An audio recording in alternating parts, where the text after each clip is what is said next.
Good evening. I'm Brenda Brown-Grooms. I'm one of the co-pastors at New Beginnings Christian Community, and I've been asked to give a testimony about my shift as it comes to race in this country and in my life. I am from Charlottesville, Virginia. I was born in the basement of the University of Virginia Hospital where the colored babies were born in 1955 with the lead dripping pipes. And I knew two things almost immediately. You know how children have an invisible friend? Take the mic with you. It's not going to come. I can take this room. Can I? Okay. I actually can take this room. But if you insist.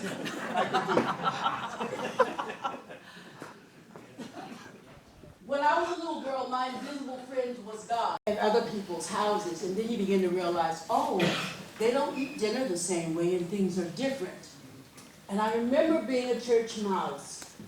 And I went to Sunday school one day, and we heard the story of Samuel. And then I went, so when God's around, it means God wants something. So the next time I felt God to be near, I said, what do you want? And I said with my 3-year-old self, it cannot be that you want me to be a minister because I'm a little girl and I will grow up to be a woman. And I've never seen a woman do that. And the Lord allowed me to put it on the shelf for a while. So when my church would say to me, and people in church would say to me that I could not be a minister, well, I already knew that was a lie because God had talked to me about it. I had refused, but God had asked. The other lie that I was clear about came when I looked at Virginia history books. I just saw the picture a few weeks ago on the Washington Post. I remember it as though it were yesterday. The photo, the sketching of the white ship captain shaking hands with the black slave father who was in lovely colonial dress, he and his family, all dressed nicely on the top of the ship, greeting each other. And I looked at it and I went, son of a gun, that's a lie. There were no happy slaves. So at a very young age, I knew two things were a lie. I knew that somebody was lying about what I could do in God's church. And I knew that somebody had got Virginia history wrong because there are no happy slaves. So I said, I wonder who's lying. I wonder why they're lying. And who does it benefit? And who besides me, surely, because on 2 counts they had me as female and I was black. So I wasn't doomed to do well in this society, which kind of rankled, if you know what I mean. So I decided to watch society for who was lying and who was not. And I've come up with some truths that I live by pretty much. You know, I do not give white men directions. You might find I'm a little bit direct. And I'm not trying to be offensive. I'm just telling you my truth. Can I do that? Yes. You know why I don't give white men directions? Because I watch people. And in all my years of giving white men directions, I'll give you directions and I watch to see what your next move's going to be. And you know what it invariably is? You go a few feet and you ask a white person the directions. So you can't waste my time like that. I also saw something else. Now, it's a generalization, and as generalizations go, they're not always true. But there was enough of a pattern in it to draw my attention. And it was a white, gay male who showed me this. White women PhDs eat their young. You haven't heard that? And it's been so in my existence. My existence has shown me that some people are not to be trusted. My lived experience is that white people are not to be trusted. And it is not academic, it's a matter of life and death. If I want to stay alive, breathing, and well, I need to keep my guard up against you, and you, and you, and you. That is what my lived experience has taught me. but I also believe in God. And like Bonhoeffer, I do not believe in cheap grace. Liz Embry and I have known each other over 35 years. I met her when she was a pastor in White Plains, New York, and I was a student at Union Theological Seminary. And her husband came to University of Virginia to teach ethics, and she moved with him.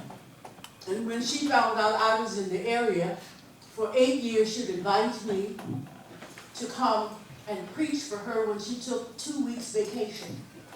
And for 8 years, she would ask me if I would not come and help her with the church, New Beginnings. And I would say, oh, thank you.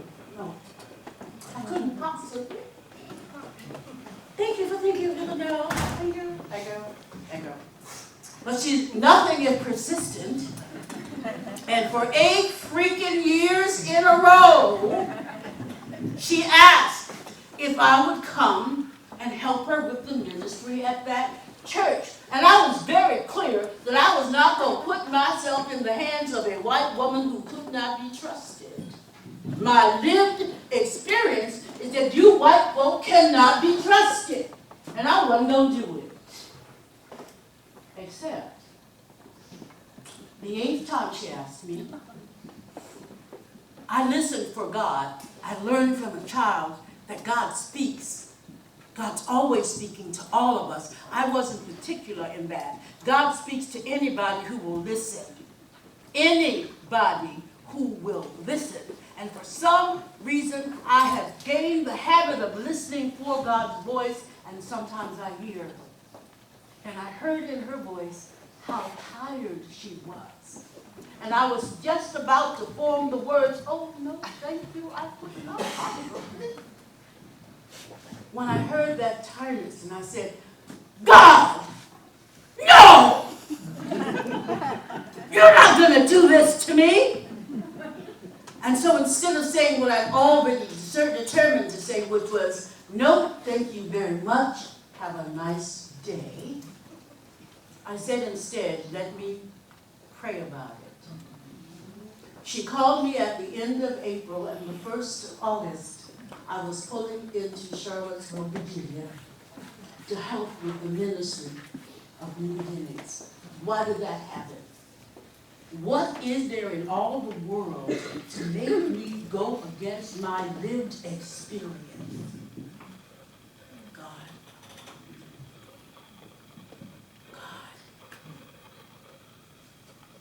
We're not making God up. When I tell you that God asked me to do something and I did it, it's because God asked me. I was not going to do it. I had every right to say no. My experience taught me that I ought not to do it. Don't chance it. Don't do it. You can't make that shift. And yet, God asked me to come back to my hometown to work with a white woman in a Christian church. And my heart shifted, and I decided to trust God one more time, and to trust that Elizabeth Virginia Emery would not be like all the other white women I knew and betray me. And God has been good and true. Amen.